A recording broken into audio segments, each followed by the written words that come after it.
Hi welcome back to our channel. இன்றைக்கி நம்ம பார்க்க போகிறது படா தோஸ்த் i4 LNT தான் பார்க்க போகிறோம். என்ஜினை பொறுத்தவரை 1.5 லிட்டரில் டீசல் என்ஜின் கொடுத்துருக்காங்க. 3 சிலிண்டர் என்ஜின்.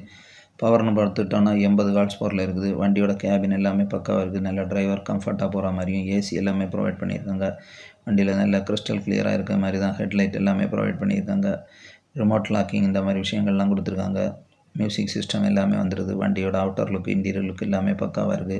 இதில் முக்கியமாக டார்க்கு 190 நியூட்டன் மீட்டரில் கொடுத்துருக்காங்க. கிளச்சை பொறுத்தவரை சிங்கிள் பிளேட் 240 mm டயஃப்ரம் டைப்பில் கொடுத்துருக்காங்க. கேபிள் ஆப்ரேட்டடாக இருக்கனால ஈஸியாக ஆப்ரேட் பண்ண மாதிரி இருக்குது. ஸ்டியரிங்கை பொறுத்தவரையில் பவர் ஸ்டியரிங் கொடுத்துருக்காங்க. சஸ்பென்ஷனை பொறுத்தவரையில் ஃப்ரண்டில் ஓவர் ஸ்லங் பேராபாலிக் லீஃப் ஸ்ப்ரிங் கொடுத்துருக்காங்க. வித் ஹைட்ராலிக் ஷாக் அப்சர்வரோட வந்துடுது. அதே மாதிரி ரியரில் பார்த்தோன்னா over slang semi elliptical leaf spring 3+3 2 stage 2 stage மாடலில் கொடுத்துருக்காங்க. இதுலேயுமே ஹைட்ராலிக் ஷாக் அப்சர்வரோட வரனால அதிகமாக லோடை தாங்க மாதிரி நல்ல ஷாக் அப்சர்வ் பண்ண மாதிரியும் கொடுத்துருக்காங்க. வீல் பேஸ்ன்னு பார்த்துட்டோன்னா 2590 mm கொடுத்துருக்காங்க. வண்டியில் இன்டீரியரில் நிறைய விஷயங்கள் இருக்குது. ஹை ஸ்பீடு இது எல்லாமே காட்டுற மாதிரி இருக்குது. நல்ல ஃபெசிலிட்டிஸ் பக்காவாக இருக்குது. 3 சீட்டர் கம்ஃபர்ட்டாக இருக்க மாதிரி தான் டிசைன் பண்ணியிருக்காங்க. வண்டியோட ரியரில் பார்க்கிங் சென்சார் இந்த மாதிரி விஷயங்கள் எல்லாமே கொடுத்துருக்காங்க. இதில் பார்த்தோன்னா இதோட பாடி சைஸை பொறுத்தவரை 9.8 அடி நீளம், 5.9 அடி அகலத்தில் கொடுத்துருக்காங்க. க்ரோஸ் வெயிட்னு பார்த்தோன்னா 3490 kgயில் கொடுத்துருக்காங்க. பேலோடு 1.9 டன், அதாவது 1850 kg ஏற்ற மாதிரி டிசைன் பண்ணியிருக்காங்க. ஃபியூல் டேங்க் 50 லிட்டரில் இருக்குது.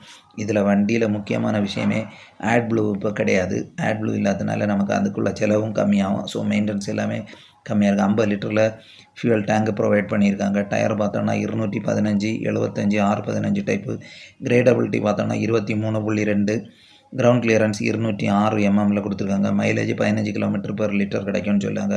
வண்டி மெயின்டெனன்ஸ் ரொம்ப கம்மியாக இருக்குது. என்ஜின் பவர் இருக்குது. அப்புறம் ஆட் ப்ளூ கிடையாது. இந்த மாதிரி விஷயங்கள்லாம் பார்க்கும்போது இதோட மெயின்டெனன்ஸ் எல்லாமே ரொம்ப குறைவாக தான் இருக்கும். ஏசியும் வந்துடுது. டிரைவருக்கு ரொம்பவே கம்ஃபர்ட்டாக இருக்கும். அதிக தூரம் போனாலும் டயர்டு தெரியாத மாதிரி தான் வண்டி டிசைன் பண்ணியிருக்காங்க. அது மட்டும் இல்லை, வண்டியோட முன்பகுதி அதிகமாக இது இல்லாமல் அதோட நோஸ் பகுதி ரொம்ப ஷார்ட்டாக இருக்குது, ஸ்டைலாக இருக்கும். அது மட்டும் இல்லை, ஃபோக் லேம்பு எல்லாமே ப்ரொவைட் பண்ணதுக்குள்ள வசதி எல்லாமே கொடுத்துருக்காங்க. தேவைன்னா வச்சுக்கலாம். அப்புறம் மாதிரி ரிஃப்ளெக்டருக்குள்ள ஸ்டிக்கர் எல்லாமே ப்ரொவைட் பண்ணியிருக்காங்க. ஸோ நைட் டைமில் வண்டி வர்றது எல்லாமே கிளியராக தெரிய மாதிரி தான் டிசைன் பண்ணி. விண்ட்ஸ்க்ரீனும் அதே மாதிரி தான் நல்லா கிளியராக இருக்குது.